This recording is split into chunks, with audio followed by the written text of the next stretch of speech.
Hello everyone, Christine McKee here from the Emerging Technology team. In this video, we're going to take a closer look at how you can use some of the components from the Land Climate Action Kit as well as your Microbit to create your very own automated water pump in order to automate the process of watering plants and conserving water.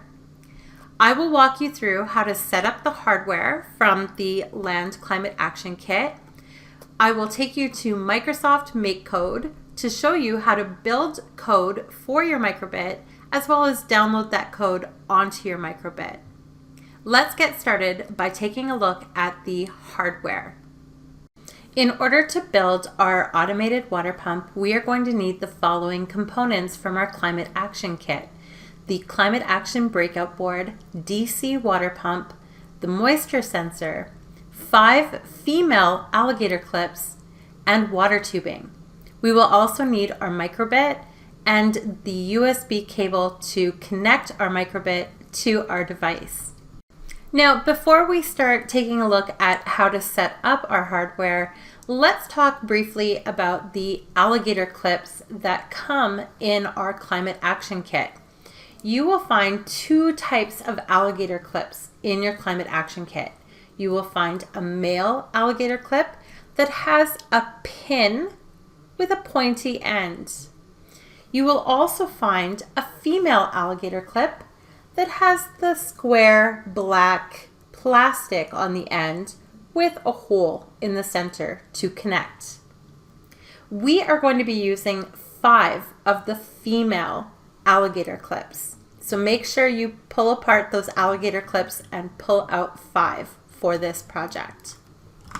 All right, now that we have all of our components, let's take a look at the diagram to see how we're going to connect all of those components and set up our hardware.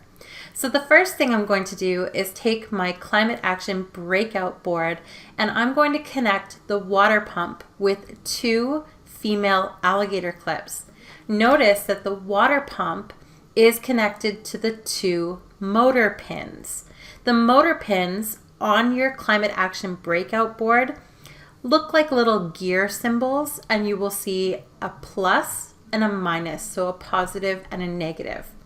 You need to connect the alligator clips from the water pump to those motor pins.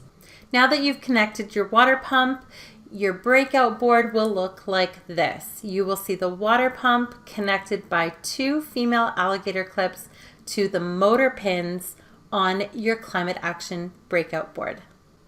Now let's connect the moisture sensor. Let's take a closer look at the diagram. So as you can see, our moisture sensor has 3 pins. The 3-pin moisture sensor requires a power, signal, and ground connection. So one of these pins is for power, and that is represented by the plus sign on the back of the moisture sensor. Signal is represented by the S on the back of the moisture sensor, and ground is represented by the minus sign on the back of the moisture sensor. So I'm going to take an alligator clip. Let's start by connecting our moisture sensor ground pin to the ground pin on the breakout board.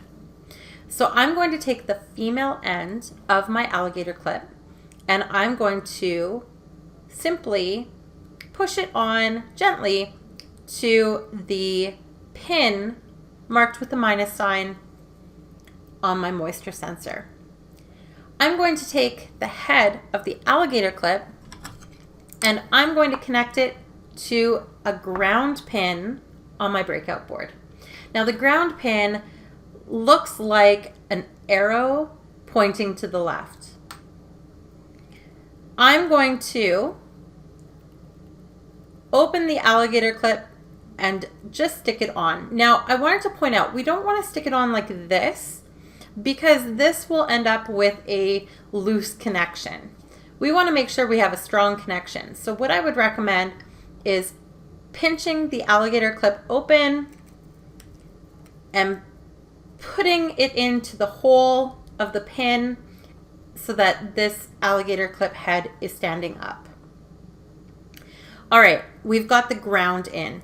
let's take care of the power. So for the power pin on the moisture sensor, we are looking for the pin marked with a plus sign. Again, I'm going to push that female end of the alligator clip onto that pin on the moisture sensor. And now on my breakout board, I'm going to look for the pin that has a lightning bolt. And again, I'm going to push that alligator clip head right through that hole. Make sure that that's standing up.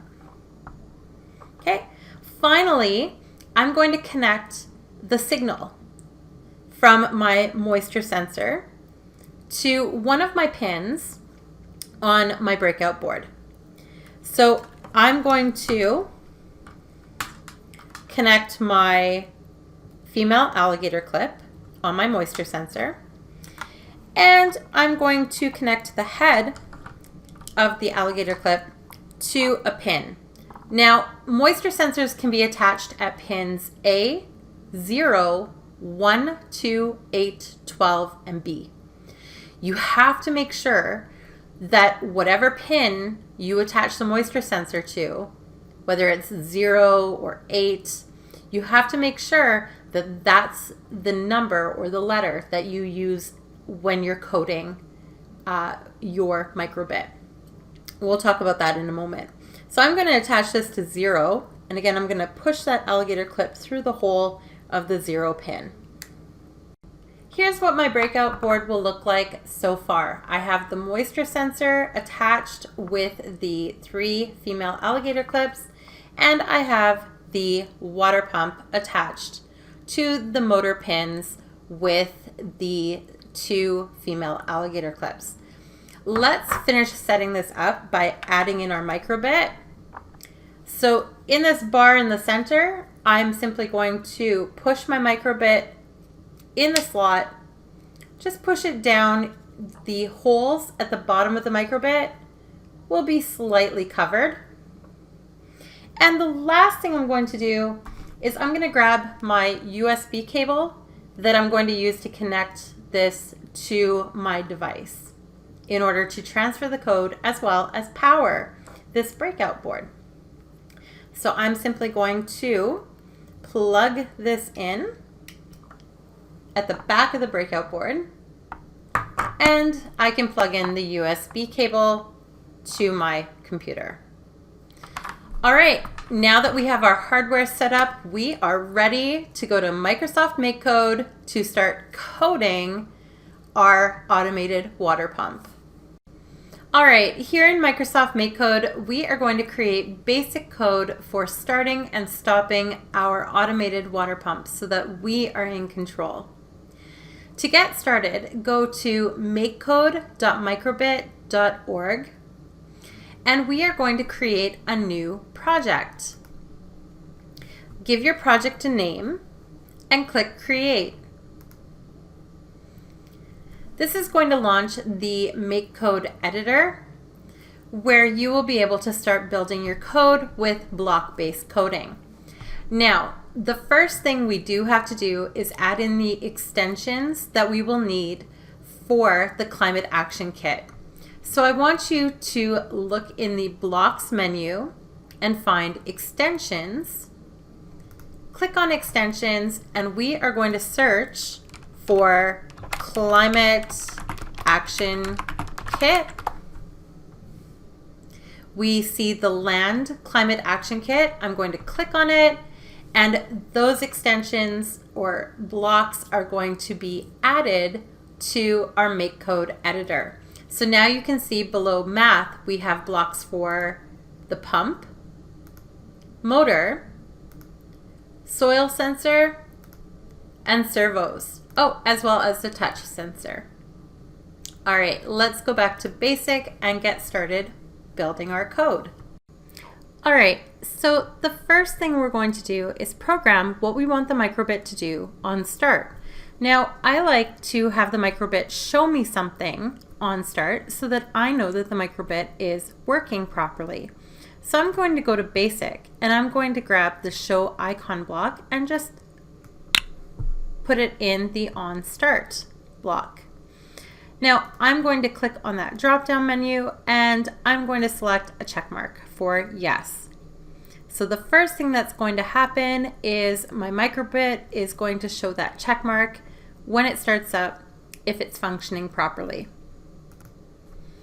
The next thing I want to do is code some controls. So I'm going to go to the input blocks and I'm going to grab the on button A pressed, and I'm going to go back to input and grab another on button A pressed. You will notice that one of those blocks grays out. Don't worry about it. We will fix that in a moment. I want to tell my Microbit what to do when the A button is pressed. So I want my pump to run when the A button is pressed. So I'm going to click on the pump blocks and I'm going to grab the run left pump at speed 0 for 0 seconds, and I'm going to place that inside the on button A pressed. Now it's really important that you know where you set your pump up. If you were following the diagram and how I was setting up my breakout board, I put my pump on the right. So I would have to click the drop down menu and change that to the right. But you will see on the breakout board that there are motor pins on the left. So you could put the pump on the left. Just make sure you know which side your pump is programmed on the breakout board so that you can choose the right code. Next, we're going to set the speed. Now, I can use the slider or I can type in a number. I'm going to start with 50% as my speed, and we then have to tell the Microbit how long to run the pump for. This is in seconds, so I'm going to say 3 seconds. Remember, you can change the speed and the duration at any time. You just have to update your code on the Microbit. All right, before we move on, let's have our Microbit do something again when the pump is running. So I'm going to go to Basic and again, Show Icon, and snap that into place. And this time, let's go with a heart for I love my plants and I'm excited that they are being watered properly. So as you can see with this code, when the button A is pressed, the right pump will run at a speed of 50 for 3 seconds, and then it will show a heart. Now, it's really important when we program our Microbit to do something that we also program our Microbit to stop. So how we're going to do that is we are going to add code to button B. So let's go back to that on button A pressed block that's grayed out, and let's just move it over and see the drop down arrow here next to A. If I click that and select B, notice that that block becomes live because now it is for a different function. All right, now that we've activated that B button, let's add code for what we want to happen when we press the B button. In this case, we want the pump to stop. So I'm simply going to click on the pump menu and I'm going to select the stop block and snap that into place. Now notice that it says stop left pump, but remember that I put my pump on the right side of my breakout board. So I'm going to click that drop down arrow and change that to right because I want to stop my right pump, not my left pump. I'm also going to have a little bit more fun and have my Microbit show me something one more time. So I'm going to go back to Basic, Show Icon, and my plant's been watered. My plant is happy. So let's go ahead and show a smiley face. So let's review what we've programmed our Microbit to do. When our Microbit starts up, it's going to show us a check mark that it is working. When we press button A, our right pump is going to run at 50% speed for 3 seconds and then show us some love with a heart icon. On button B pressed, so when we press button B, The right pump is then going to stop pumping water, and it's going to show us a happy face icon. So now we're ready to download our code and transfer it onto our Microbit. So the first thing I'm going to do is make sure that I have named my program, and I've called it Automated Water Pump with Microbit, and I can simply press the download button to download my code. My code, or the program, will be downloaded to my downloads folder on my device. There I can see it as a hex file. Now I have to transfer it over to my Microbit. To transfer that hex file onto my Microbit, I have to make sure I connect my Microbit to my device. So I'm going to take that USB cable and I'm going to plug in the smaller connection at the top of the Microbit, and I will plug in the other end to my device. I will then click and drag that hex file onto my Microbit. My Microbit should appear in my File Explorer. Once it has transferred over, and you'll know that it's transferred over because the Microbit will blink really quickly for a few seconds. Once it's done blinking, that code has been uploaded to the Microbit. Once that happens, I can then unplug from my Microbit and plug this end back into my breakout board to make sure that I'm powering my breakout board and Microbit. Don't forget to power your breakout board by turning it on using the switch at the back. Just move that switch over and you'll know your breakout board is on when it lights up. Now you're ready to use this breakout board or this hardware and your code to test out your water pump.